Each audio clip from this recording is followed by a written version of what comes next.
কিরিটির জেরার মুখে রাধেশবাবু। কিরিটি বলল, কি জবাব দিন রাধেশবাবু? এই লোকটিকে এখন পর্যন্ত আপনার বাড়ি থেকে বের হতে দেখা যায়নি। এই লোকটি কে?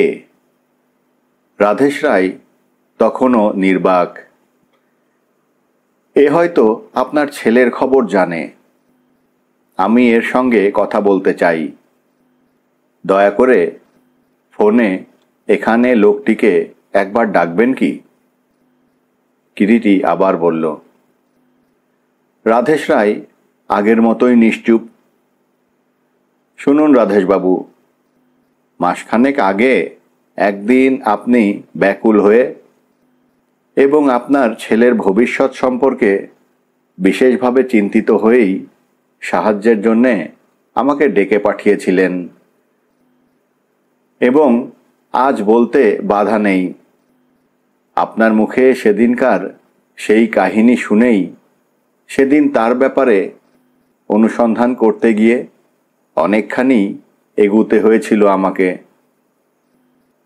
যার ফলে আমাকে ঘটনাচক্রে শেষ পর্যন্ত এমন একটা ব্যাপারের মুখোমুখি হতে হয়েছিল যার পেছনে আমি অনুসন্ধানের দ্বারা জানতে পেরেছিলাম একটা বিরাট ব্ল্যাকমেইলিংয়ের প্ল্যান রয়েছে। এবং শুধু আপনার ছেলে অশোকবাবুই নন, আরও অনেকেই সে প্ল্যানের মধ্যে। পরে জানতে পারি অলক্ষ্যে জড়িয়ে পড়ে শোষিত হয়ে আসছিলেন দীর্ঘদিন ধরে, এবং সেই রহস্য উদ্ঘাটনের জন্য এগুতে এগুতে হঠাৎ একটা বিষধর সাপ গতরাত্রে গরল উদ্গীরণ করে সমগ্র ব্যাপারটিকে জটিল করে তুলেছে আরও। আমার মন বলছে সেই ব্ল্যাকমেইলিংয়ের সঙ্গে মিত্রা সেনের হত্যার ব্যাপারটা নিশ্চয়ই ঘনিষ্ঠভাবে যুক্ত, কিন্তু বুঝে উঠতে পারছি না এখনো পর্যন্ত কিভাবে সেই যোগাযোগটা ঘটেছে। এবং যতক্ষণ না সেটা আরও স্পষ্ট করে বুঝতে পারছি, আসল ব্যাপার আর অগ্রসর হবারও যেন পথ করতে পারছি না। আর সে কারণেই আপনার ছেলে অশোকবাবুর সঙ্গে দেখা হওয়ার একান্ত প্রয়োজন হয়ে পড়েছে আমার। প্লিজ আমাকে সাহায্য করুন। ওইভাবে চুপ করে থেকে আমাকে নিরর্থক দেরি করাবেন না। ক্ষমা করবেন মিস্টার রায়, যে লোকটি সম্পর্কে আপনি জানতে চাইছেন সেই লোকটি সম্পর্কে আমি আসলে কিছুই জানি না। ফটোর ওই লোকটি, ওকেও চেনেন না? না। কিন্তু আমি যদি বলি রাধেশবাবু, আপনি সত্যকে এড়িয়ে যাচ্ছেন। এড়িয়ে যাচ্ছি? হ্যাঁ। কার ফটো আপনি তা না স্বীকার করলেও আমি জানি ওই ফটোর মধ্যে যে ধরা পড়েছে সে কে, কি তার পরিচয়? কে? ভীত বিহবল কণ্ঠে অস্ফুটে কথাটা উচ্চারণ করে রাধেশ রায় তাকালেন কিরিটির মুখের দিকে। আপনার ছেলে অশোক রায়।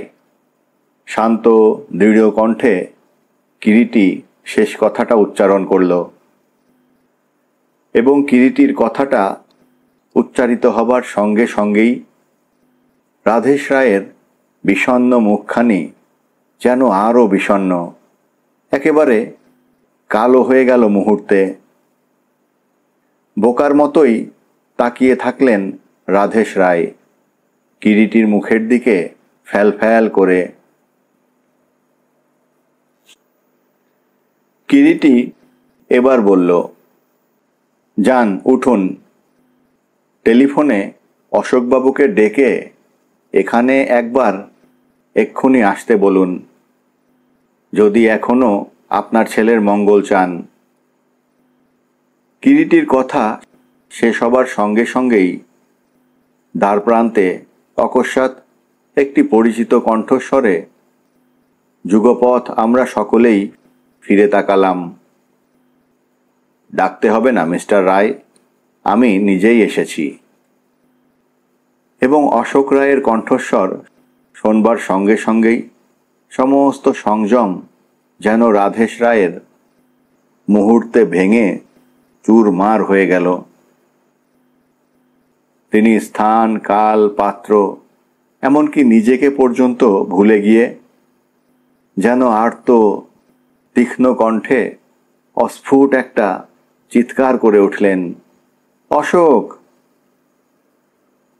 ধীর প্রশান্ত পায়ে অশোক রায় ততক্ষণে ঘরের মধ্যে প্রবেশ করে আগের মতোই কিরিটির দিকে তাকিয়ে বললেন, আপনার কি জিজ্ঞাসা আছে?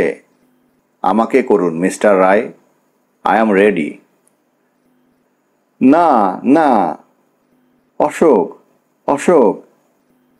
বাধা দিয়ে আবার চিৎকার করে উঠলেন হতভাগ্য পিতা। না বাবা, আমাকে বাধা দিও না, ওকে জিজ্ঞাসা করতে দাও। উনি কি জিজ্ঞাসা করবেন আমি জবাব দেব। কিন্তু অশোক, অশোক! না বাবা, এই আত্মগোপনের পিছনে যে সন্দেহের কালো ছায়া সব সময় আমাকে তাড়া করে নিয়ে বেড়াচ্ছে, আমি তাকে আর সহ্য করতে পারছি না। এর চাইতে নিশ্চিন্ত মনে জেলের অন্ধকার ঘরে বাস করাও সহজ। মিস্টার রায়, বলুন আপনি কি জানতে চান আমার কাছ থেকে? বসুন অশোকবাবু। এতক্ষণে কিরিটি কথা বলল। অশোক রায় কিরিটির নির্দেশে সামনের খালি সোফাটার উপরে বসলেন। কিরিটি কয়েক মুহূর্ত চুপ করে রইল। বুঝতে পারছিলাম অশোক রায়ের ওই সময় তারই গৃহে অকস্মাৎ আবির্ভাবের ব্যাপারটা সেও চিন্তা করতে পারেনি ক্ষণপূর্বেও। তাই সেও বোধহয় একটু বিহ্বল হয়ে পড়েছিল এবং সেই কারণেই নিজের মধ্যে সে নিজেকে গুছিয়ে নিচ্ছিল। আপনি গতকাল রাত্রে বৈকালী সংঘে গিয়েছিলেন অশোকবাবু? কিরিটি প্রশ্ন করে। হ্যাঁ, গিয়েছিলাম। ঠিক কখন গিয়েছিলেন, সময়টা মনে আছে? হ্যাঁ, রাত 8টা বাজতে মিনিট 2-5 আগেই হবে। কিন্তু সাধারণত শুনেছি আপনি তো অত আগে কখনো সংঘে যেতেন না, তাই নয় কি? হ্যাঁ, কিন্তু কাল একটু আগেই গিয়েছিলাম। বিশেষ কোনো কারণ ছিল কি? একটু ইতস্তত করে অশোক রায় বললেন, মিত্রা যেতে বলেছিল। কেন? তার নাকি বিশেষ কি কথা বলবার ছিল। কি কথা তা কোনো আভাস তিনি দেননি? না, তবে বলেছিল বিশেষ জরুরি, প্রয়োজনীয়। কখন তিনি অ্যাপয়েন্টমেন্ট করেছিলেন? গতকাল দুপুরের দিকে টেলিফোনে। কি বলেছিলেন? বলেছিল ঠিক রাত 8টায় সংঘের পেছনের বাগানে বকুলবীথির সামনে তার সঙ্গে দেখা করবার জন্য। অতঃপর কিরিটি কিছুক্ষণ চুপ করে কি যেন ভাবল। তারপর মৃদু কণ্ঠে আবার প্রশ্ন করল, আচ্ছা অশোকবাবু, আপনি স্থির নিশ্চিত যে টেলিফোনে গতকাল দুপুরে ঠিক মিত্রা দেবীর কণ্ঠস্বরেই শুনেছিলেন? তাহলে আপনাকে কথাটা বলি, গলাটা যেন কেমন ভাঙা ভাঙা ও একটু চাপা শুনেছিলাম। প্রশ্ন করেছিলাম সে সম্পর্কে। মিত্রা বলেছিল তার নাকি সর্দি হয়েছে হঠাৎ। তাহলে আপনি সন্দেহ করেছিলেন? হ্যাঁ। বেশ, সোজা আপনি গিয়ে হল ঘরেই তো প্রবেশ করেন। হ্যাঁ। কেউ তখন সেই হল ঘরে ছিল? হ্যাঁ, ছিল। কে ছিল? তাকে আমি চিনি না, এর আগে কখনো দেখিনি। পুরুষ না নারী? নারী। কত বয়স হবে তার? 25-26-এর বেশি হবে বলে তো মনে হয় না। দেখতে কেমন? চকিতে এক লহমার জন্যে দেখেছিলাম। আমি ঘরে ঢোকার সঙ্গে সঙ্গেই তিনি প্রায় 3 নম্বর দরজার পথে হলঘর থেকে বের হয়ে যান। তাই একটু অবাক হয়েই বোধহয় দাঁড়িয়ে গিয়েছিলাম। এমন সময় বিশাখা এসে ঘরে প্রবেশ করল। বিশাখা দেবীর সঙ্গে আপনার কোনো কথা হয়েছিল? না। কোনো কথাই হয়নি? না, ইদানিং কিছুদিন থেকে তার সঙ্গে আমার কথাবার্তা বন্ধ ছিল। কেন? সে একান্তই আমার পার্সোনাল ব্যাপার। তবে এইটুকু জেনে রাখুন, আই হেট হার। আপনি তাহলে বিশাখা চৌধুরীর হলঘরে প্রবেশের সঙ্গে সঙ্গেই বাগানের দিকে যান। হ্যাঁ, তাই। বাগানে গিয়ে মিত্রা সেনের সঙ্গে আপনার কি কোনো কথা হয়েছিল? না। She was then already dead. সে আর তখন বেঁচে নেই। বলতে বলতে স্পষ্ট বুঝতে পারলাম অশোক রায়ের কণ্ঠস্বরটা যেন জড়িয়ে এলো। কি করে বুঝলেন যে সে বেঁচে নেই? দুবারে ডেকে সাড়া না পেয়ে গায়ে হাত দিয়ে ঠেলতেও যখন নড়ল না বা সাড়া দিল না, আমি তখন চমকে উঠি। তারপর ভালো করে দেখতে গিয়ে বুঝি যে সে তখন মৃত। কিন্তু তখনও তার গা গরম ছিল মিস্টার রায়। বোধহয় আমি সেখানে পৌঁছবার অল্পক্ষণ আগেই তার মৃত্যু হয়েছিল। ইউ আর রাইট অশোকবাবু, দ্যাট ওয়াজ দ্য ফ্যাক্ট। আমার ধারণা 7:30 থেকে 7:45-এর মধ্যেই তার মৃত্যু হয়েছে। বলেই কিরিটি আমার মুখের দিকে তাকিয়ে বলল, মিত্রা সেনের ব্যাপারে শশী হাজরার স্টেটমেন্ট কারেক্ট নয় সুব্রত। 7:45 থেকে 7:50 নয়, সন্ধ্যা 7:20 থেকে 7:25 মধ্যেই গতকাল মিত্রা সেন সঙ্ঘে এসেছিলেন এবং সোজা গিয়ে বাগানে পৌঁছাতে তার যদি 5-6 মিনিট সময় লাগে, তাহলে 7:30 থেকে 35 মধ্যেই তাঁর মৃত্যু হয়। আর তাই যদি হয়ে থাকে তো হত্যাকারী গতকাল যে কোনো সময় 7:20 থেকে 7:25 আগেই সেখানে গিয়েছিল এবং উপস্থিত ছিল ওই বৈকালী সঙ্ঘে। এবারে বাধা দিলাম আমি। তাই যদি হয় তাহলে বুঝতে পেরেছি তুই কি বলতে চাস। প্রথমত, বৈকালী সংঘের বাড়িতে ঢোকবার একটিমাত্র দ্বারপথ ছাড়া আর দ্বিতীয় দ্বারপথ নেই বলেই আমরা শুনেছি, এবং মিত্রা সেনের আগে কেউ আর এসেছিল বলেও শশী হাজরা বলেনি।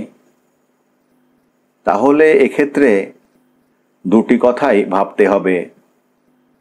এক, হয় এই মেইন ডোর ছাড়াও সংঘের বাড়িতে প্রবেশের দ্বিতীয় কোনো দ্বারপথ নিশ্চয়ই আছে, যে ব্যাপারটা হয়তো মেম্বারদের কাছেও গোপন ছিল।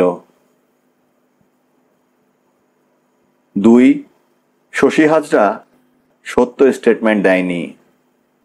শুধু তাই নয়, আরও একটা ভাববার কথা আছে।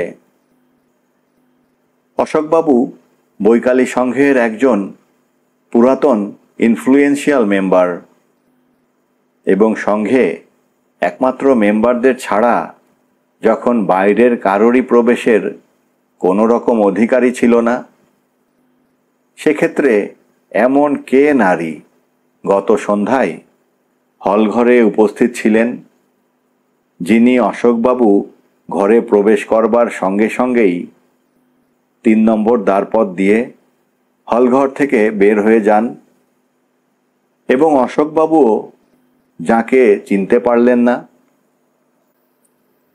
যাক, তাহলে আপাতত আমরা একটা ব্যাপারে স্থির সিদ্ধান্তে পৌঁছতে পারছি যে মিত্রা সেন নিহত হয়েছেন গত রাত্রে সন্ধ্যা 7:30 থেকে 7:35 মধ্যেই। তাহলে তো অশোকের ওপরে কোনো সন্দেহই পড়তে পারে না, মিস্টার রায়। এতক্ষণে যেন হালকা হয়ে রাধেশ রায় কিরিটিকে প্রশ্ন করলেন।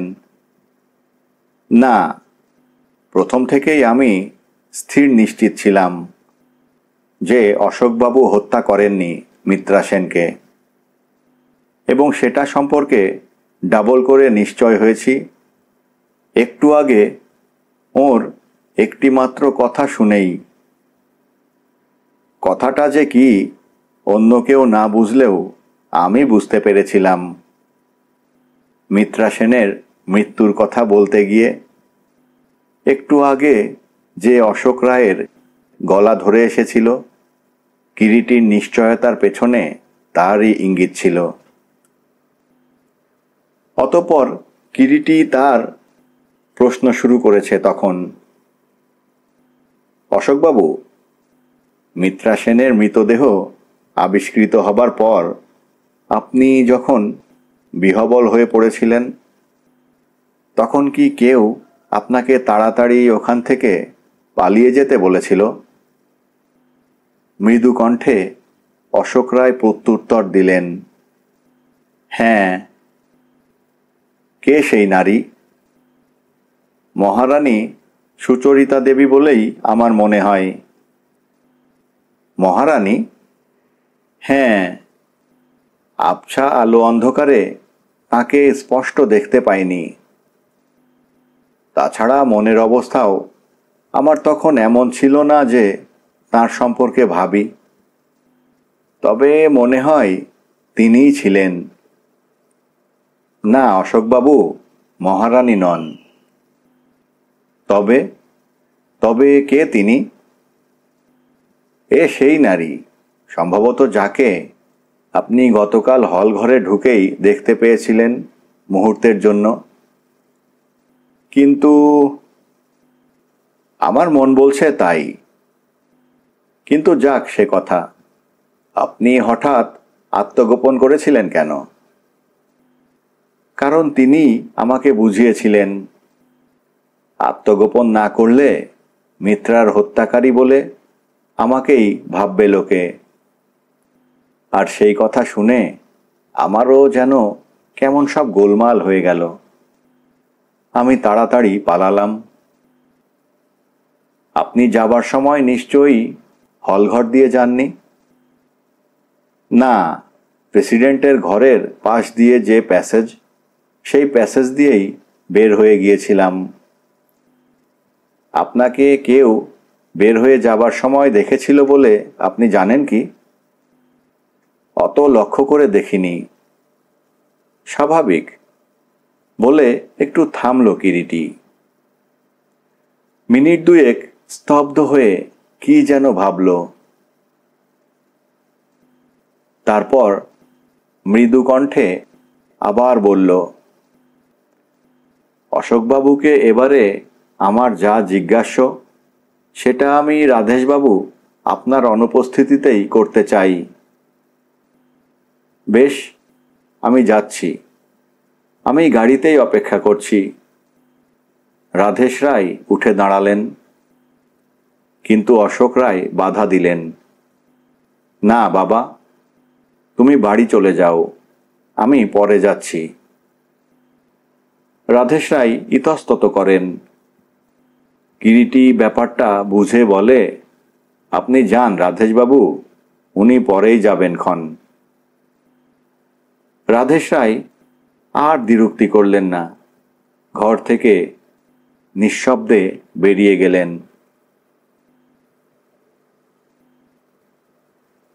অশোকবাবু সোফার উপরে নিঝুম হয়ে মাথা নিচু করে বসেছিলেন অশোক রায়। কিরিটির ডাকে মুখ তুলে তাকালেন। বলুন।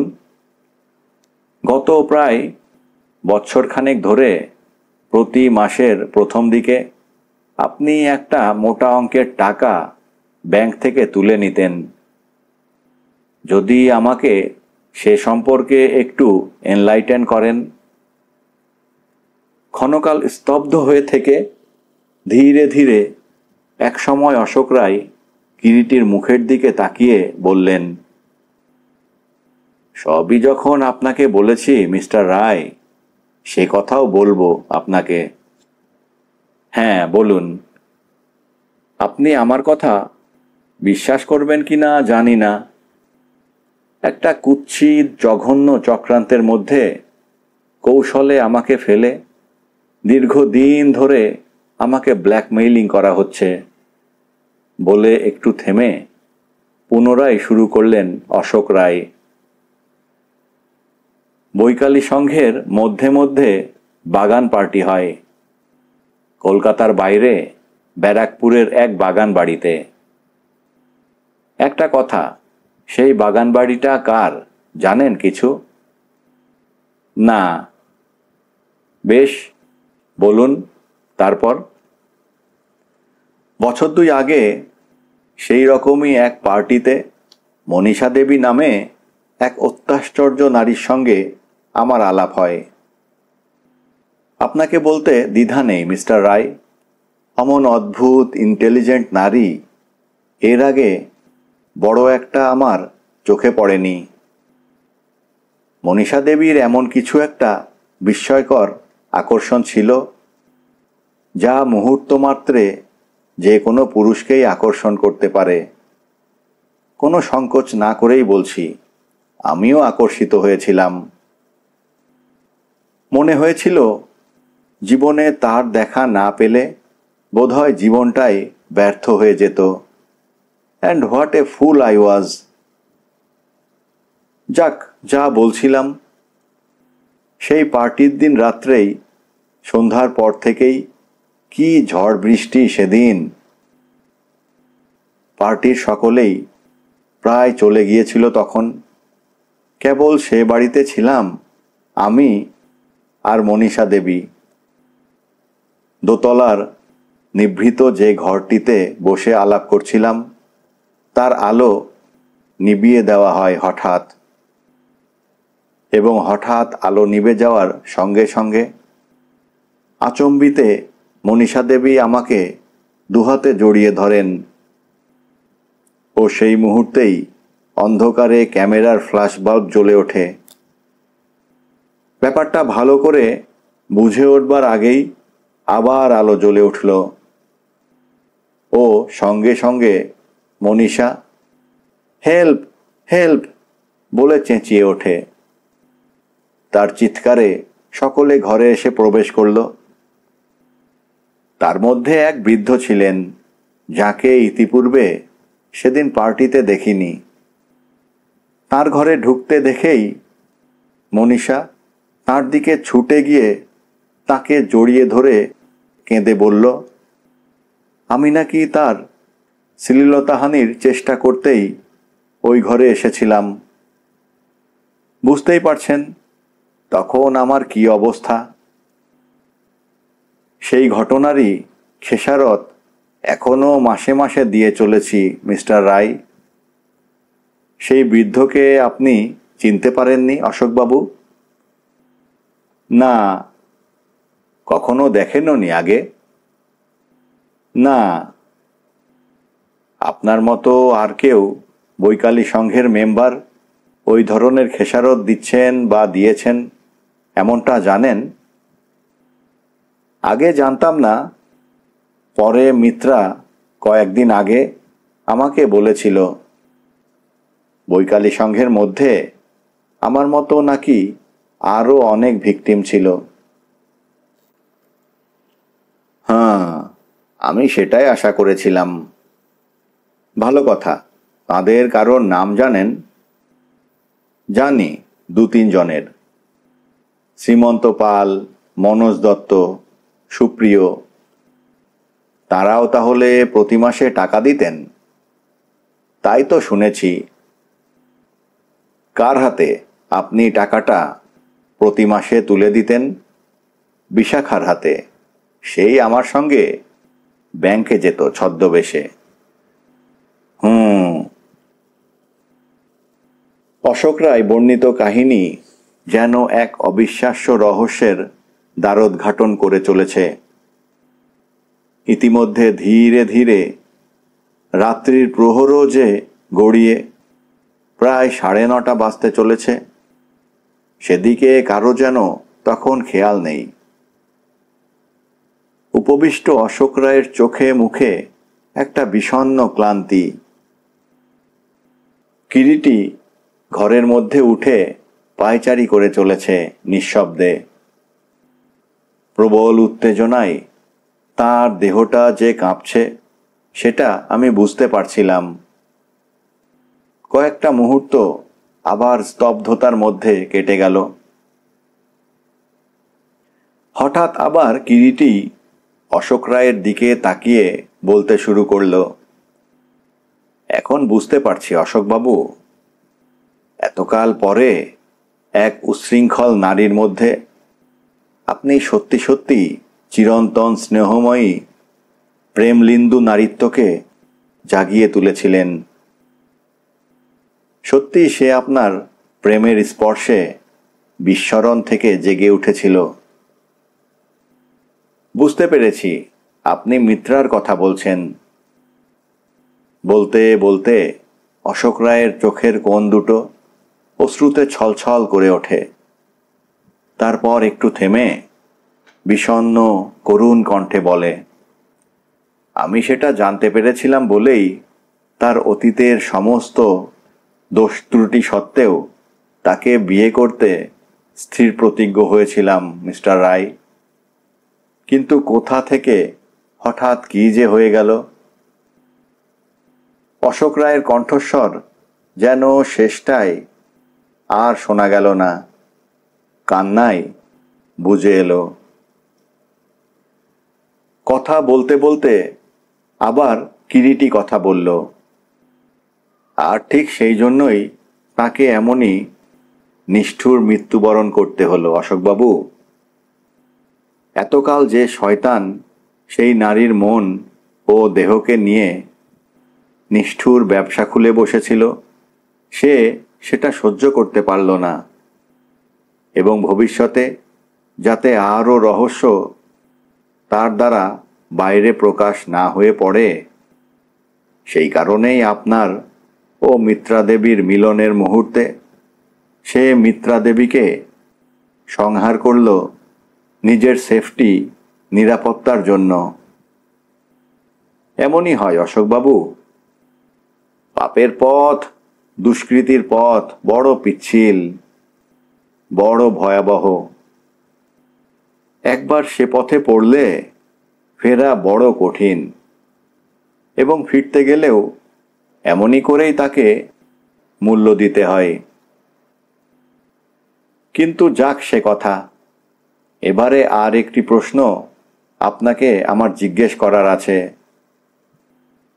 নিঃশব্দে মুখ তুলে তাকালেন অশোক রায়। ডাক্তার ভুজঙ্গ চৌধুরীকে আপনি চিনতেন? হ্যাঁ।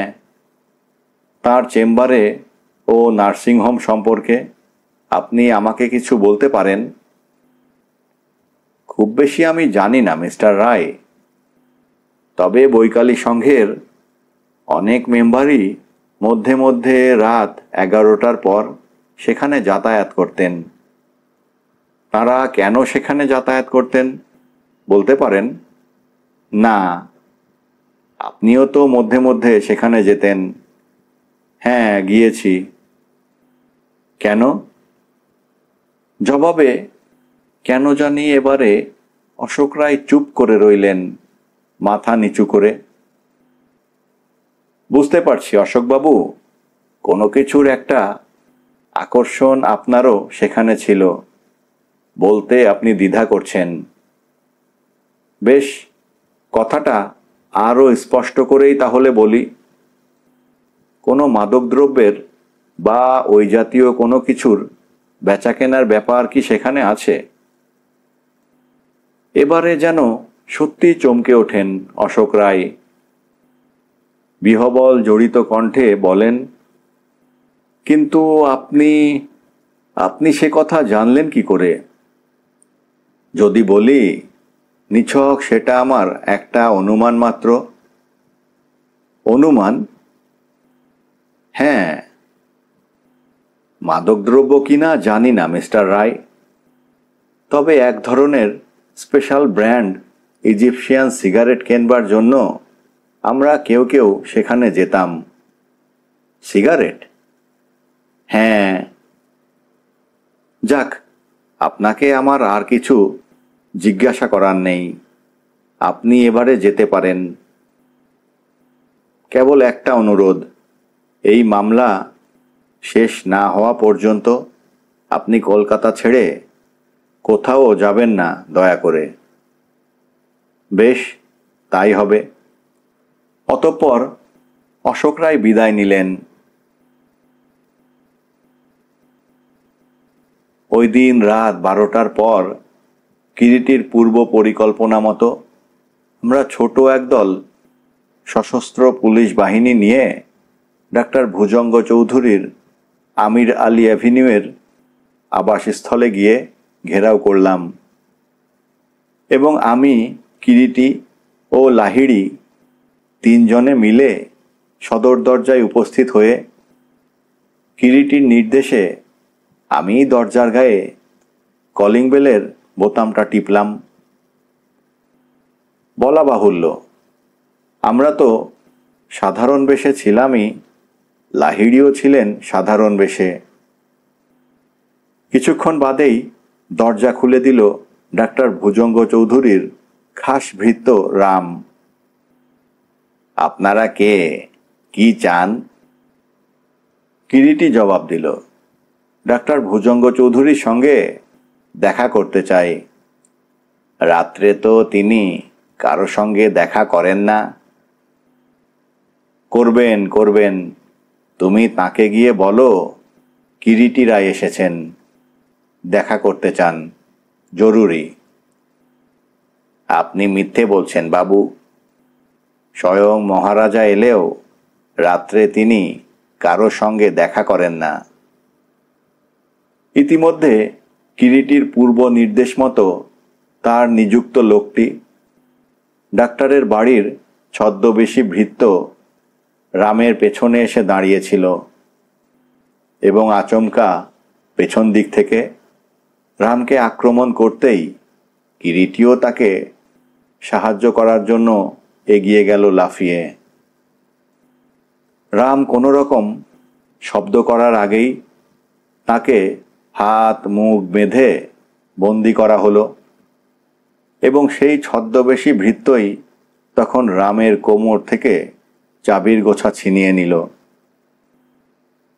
ওই চাবির গোছাটা হাতাবার জন্যই এত আয়োজন, পরে জেনেছিলাম। চাবির সাহায্যে তারপর সিঁড়ির কলাপসেবল গেট খুলে আমরা নিঃশব্দ পায়ে সিঁড়ি বেয়ে উপরে উঠলাম।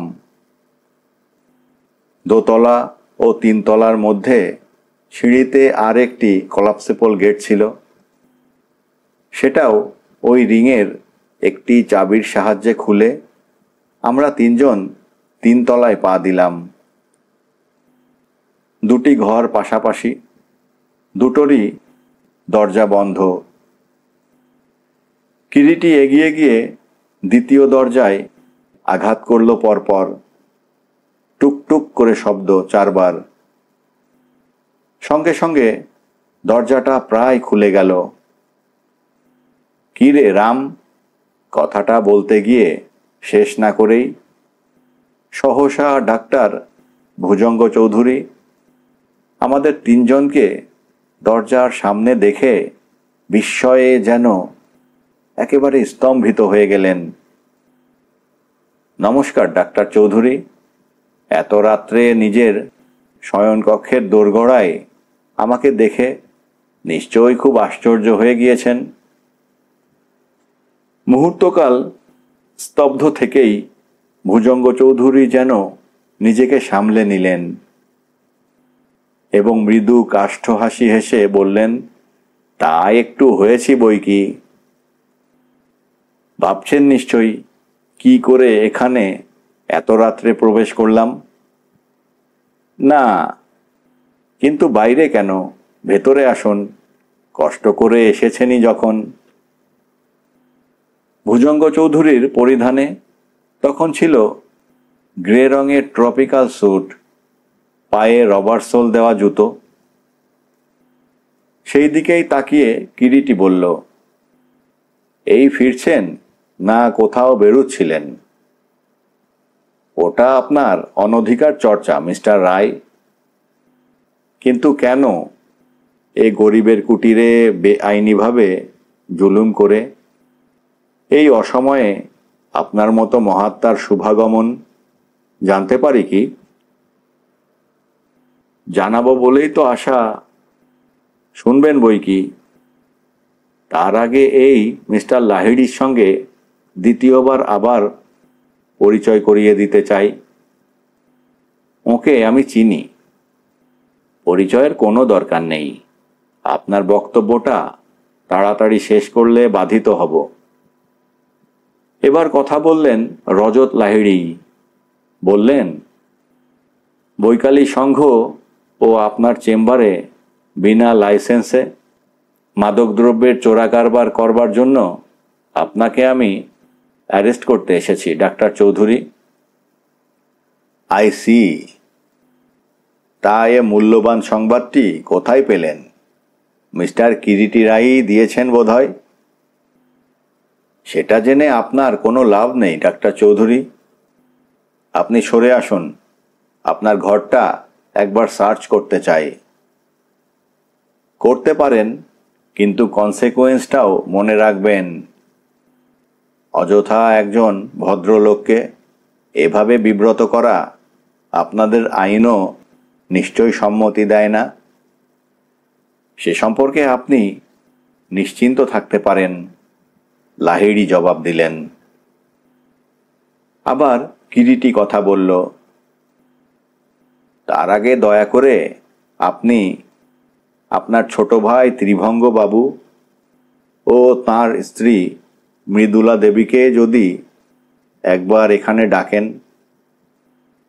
মিস্টার রায়, অত্যন্ত বাড়াবাড়ি করছেন আপনি, জবাবে বলেন ভুজঙ্গ চৌধুরী।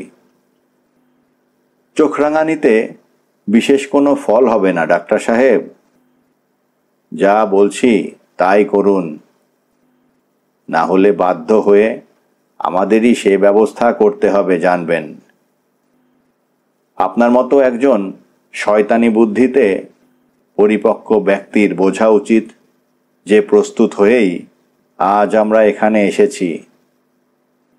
মিথ্যে আর দেরি করে কোনো লাভ হবে না। যা বললাম করুন। কেন মিথ্যে চাকর বাকরদের সামনে একটা সিন ক্রিয়েট করবেন? অতঃপর মুহূর্তকাল ডাক্তার চৌধুরী কি ভাবলেন, তারপর বললেন, কিন্তু তাদের ডাকতে হলেও তো আমাকে নিচে নামতেই হবে। নিচে যাবেন কেন? ঘরের মধ্যে কোনো কলিং বেল নেই আপনার? Calling bell? নিশ্চয়ই, দেখুন না একটু দয়া করে মনে করে। উপর নিচ করাটাও আপনার বিশেষ অভ্যেস নেই বলেই আমি শুনেছি ডাক্তার সাহেব। চলুন ঘরে ঢুকে ওদের আহ্বান করুন। সকলে মিলে আমরা যেন কতকটা ডাক্তার ভুজঙ্গ চৌধুরীকে ঘিরেই ঘরের মধ্যে প্রবেশ করলাম। একটা ব্যাপার আজ প্রথম থেকেই লক্ষ্য করছিলাম। কিরিটির চোখ ও কান যেন অতিমাত্রায় সজাগ হয়ে আছে। তার দেহের প্রতিটি রোমকূপ যেন চোখ মেলে রয়েছে। কিরিটি ঘরের মধ্যে ঢুকে চকিতে সিলিং থেকে শুরু করে দেওয়াল ও মেঝে পর্যন্ত কক্ষের সর্বত্র তার তীক্ষ্ণ অতিমাত্রায় সজাগ দৃষ্টিটা বুলিয়ে নিল কয়েকবার। অত্যন্ত সাধারণ ও স্বল্প আসবাবপত্রে কক্ষটি যেন একেবারে ছিমছাম। একপাশে একটি সিঙ্গল বেডিং, একটি স্টিলের আলমারি, একটি আরাম কেদারা, একটি বিরাট আয়না দেওয়ালে টাঙানো ও বেডিংয়ের কাছে একটি ত্রিপত্রের উপরে অদ্ভুত একটি বৃদ্ধের কাষ্ঠমূর্তি এবং একটি কাঁচের জল ভর্তি পাত্র। মূর্তিটি বিরাট উদর বিশিষ্ট এক বৃদ্ধের। উদরের দুপাশে দুটো হাত, দন্তপাটি বিকশিত, পা ভাঁজ করে বসে আছে, মাথায় একটি টুপি। কিরিটির তীক্ষ্ণ দৃষ্টি দেখলাম ঘরের সর্বত্র ঘুরে গিয়ে ত্রিপয়ের উপরে রক্ষিত সেই কাষ্ঠনির্মিত বিচিত্র বৃদ্ধের মূর্তির উপরে স্থির হল। কয়েক সেকেন্ড কিরিটি মূর্তিটার দিকে তাকিয়ে থেকে ধীরে ধীরে এগিয়ে গেল ত্রিপয়াটার সামনে, দাঁড়ালো। তারপর নিঃশব্দে হাত রাখল মূর্তিটার গায়ে।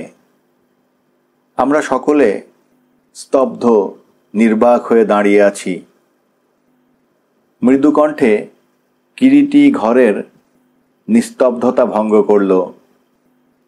পিকিউলিয়ার, এ নাইস কিউরিও। মূর্তিটা কোথা থেকে সংগ্রহ করেছেন ডাক্তার সাহেব? বলতে বলতে কিরিটি তাকালো ডাক্তার ভুজঙ্গ চৌধুরীর মুখের দিকে। ডাক্তার চৌধুরী নির্বাক। শুধু তার চোখের তীক্ষ্ণ ধারালো ছুরির ফলার মতো দৃষ্টি নিষ্পলক কিরিটির দৃষ্টির প্রতি নিবদ্ধ। ঘরের মধ্যে যেন একটা বিশ্রী অস্বস্তিকর থমথমে ভাব। কিরিটি স্থির অপলক দৃষ্টিতে ডাক্তার চৌধুরীর দিকে তাকিয়ে আছে বটে, কিন্তু দেখতে পেলাম তার ডান হাতের আঙ্গুলগুলো নিঃশব্দে মূর্তিটার মাথায় বুলিয়ে চলেছে। স্তব্ধতা, বরফের মতোই জমাট বাঁধানো স্তব্ধতা।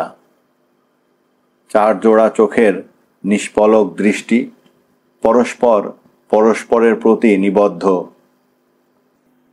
দুখানা তীক্ষ্ণ তলবারির ফলা যেন পরস্পরকে স্পর্শ করে আছে, একে অন্যের মুহূর্তের অসতর্কতায় চরম আঘাত হানবার প্রতীক্ষায়। সহসা একটা মৃদু পদশব্দ যেন মনে হলো সিঁড়ি বেয়ে উঠে আসছে। পদশব্দটা ক্রমে ক্রমে এগিয়ে এসে খোলা দরজার গোড়ায় থামল। তারপরই দেখা গেল খোলা দরজার পথে এক অধাবগোষ্ঠিতা নারী মূর্তি। আজও মনে আছে আমার, সে যেন একটা আবির্ভাব। মধ্যরাত্রি যেন মূর্তিমতী হয়ে স্বপ্নের পথ বেয়ে সেদিন আমার দৃষ্টির সামনে এসে দাঁড়িয়েছিল। শ্বেতবস্ত্র পরিহিতা এক স্বপ্নচারিণী নারী মূর্তি যেন। গায়ের রং খুব পরিষ্কার না হলেও চোখে মুখে ও দেহে সেই নারীর রূপের যেন অবধি ছিল না। মনোমোহিনী সেই নারী মূর্তি খোলা দরজার পথের মধ্যে প্রবেশ করেই মুহূর্ত মধ্যে যেন থমকে দাঁড়ালো এবং তার মুখে ফুটে উঠল একটা চাপা আশঙ্কা। আসুন মৃদুলা দেবী। ঘরের স্তব্ধতা ভঙ্গ করল কিরিটির মৃদু অথচ স্পষ্ট কণ্ঠস্বর। কিন্তু কিরিটির আহ্বানে কোনো সাড়াই যেন জাগল না সেই প্রস্তরীভূত নারী মূর্তির মধ্যে। কিরিটি আবার বলল, বসুন। তবুও নির্বাক সেই নারী মূর্তি। এবারে কিরিটি আমার মুখের দিকে তাকিয়ে বলল, নিচের গাড়ি থেকে অশোকবাবুকে ডেকে নিয়ে আয় তো সুব্রত। আমি একটু যেন বিস্মিত হয়েই ঘর থেকে বের হয়ে গেলাম, কিন্তু নিচে গিয়ে দেখি ইতিমধ্যেই কখন এক সময় অশোক রায় নিজের গাড়ি নিয়ে এসে তার মধ্যে বসে আছেন চুপটি করে। বললাম, কিরিটি আপনাকে ওপরে ডাকছে, চলুন অশোকবাবু। ঘরের মধ্যে আমি ও অশোকবাবু প্রবেশ করতেই কিরিটি বলল, আসুন অশোকবাবু, দেখুন তো ওই উনি আপনার সেই মনীষা দেবী কি না। কিরিটির কথায় অশোকবাবু এবার চোখ তুলে তাকালেন। ঘরের মধ্যেই এক পাশে পাথরের মতো নিঃশব্দে দণ্ডায়মান মৃদুলা দেবীর মুখের দিকে তাকিয়ে। মৃদুলা দেবীও যেন কেমন বিহ্বল বিমূঢ় হয়ে চেয়ে রইলেন অশোক রায়ের মুখের দিকে। পরস্পরের মুখের দিকে চেয়ে আছেন। স্তব্ধ কয়েকটা মুহূর্ত। কেবল ঘরের দেওয়াল ঘড়িটার একঘেয়ে পেন্ডুলামের টক টক শব্দ। কি চিনতে পারছেন না অশোকবাবু? ধীরে ধীরে নিঃশব্দে মাথা নাড়লেন অশোক রায়। চিনেছেন? হ্যাঁ। তারপর একটু থেমে বললেন, হ্যাঁ উনি, আমার মনে পড়েছে এখন। উনি মিত্রার মৃত্যুর দিন বৈকালী সংঘে। হ্যাঁ অশোকবাবু, কথাটা এবার কিরিটি শেষ করে। ওকেই আপনি হলঘরে সে রাত্রে ঢুকতে দেখেছিলেন। আর শুধু তাই নয়, বাগানে সে রাত্রে মিত্রা সেনের ডেড বডির সামনে থেকে উনি চক্রান্ত করে ভয় দেখিয়ে আপনাকে সরিয়ে দিয়েছিলেন তাড়াতাড়ি, যাতে করে আপনাকেই সকলেই মিত্রা সেনের হত্যাকারী বলে সহজেই মনে করতে পারেন। তবে কি অর্ধস্ফুট আর্তকণ্ঠে কথাটা বলতে গিয়েও যেন শেষ করতে পারলেন না অশোক রায়। হ্যাঁ উনি মিত্রা দেবীর হত্যাকারিণী। মৃদুলা দেবী এবং মীরা চৌধুরী একের ভেতরেই দুই। কিন্তু উনি দুর্ভাগ্যক্রমে মিত্রা দেবীকে হত্যা করার অপরাধে আজ দণ্ড নিতে বাধ্য হলেও আসল হত্যার পরিকল্পনাটা ওর নয়। হত্যার ব্যাপারে উনি মাত্র ইনস্ট্রুমেন্ট ছিলেন। আসল পরিকল্পনাকারী বা হত্যাপরাধে অপরাধী হলেন উনি, আমাদের ডাক্তার ভুজঙ্গ চৌধুরী। কিরিটির কথায় ঘরের মধ্যে যেন বজ্রপাত হলো। কিরিটি ডাক্তার ভুজঙ্গ চৌধুরীর মুখের দিকে তাকালো একবার এবং তাকেই সম্বোধন করে বলল, কিন্তু এ আপনি কি করলেন ডাক্তার চৌধুরী? মানুষের সেবার প্রতিজ্ঞা নিয়ে শেষ পর্যন্ত ধ্বংসের নিচে ডুবে গেলেন। ডাক্তার ভুজঙ্গ চৌধুরী নির্বাক। বিস্মিত হতবাক সকলে। কিরিটি বলতে লাগলো, হ্যাঁ, উনি মৃদুলা দেবীরই সাহায্যে আমাদের ডাক্তার ভুজঙ্গ চৌধুরী তার লাভের ব্যবসা খুলে বসেছিলেন। হতভাগ্য রূপমুগ্ধ পুরুষদের ওঁরই সাহায্যে ব্ল্যাকমেইলিং করতেন এবং নার্সিংহোমে ওঁরই হাত দিয়ে সরবরাহ করতেন বিদেশি সিগারেট নেশাগ্রস্তদের মাঝে। তারপর মিত্রা সেনকে হাতে পেয়ে বৈকালী সংঘের ব্যাপারটা তাঁরই হাতে তুলে দিয়েছিলেন। কিন্তু হঠাৎ সব ওলটপালট হয়ে গেল মিত্রা দেবী অশোকবাবুকে ভালোবাসায়।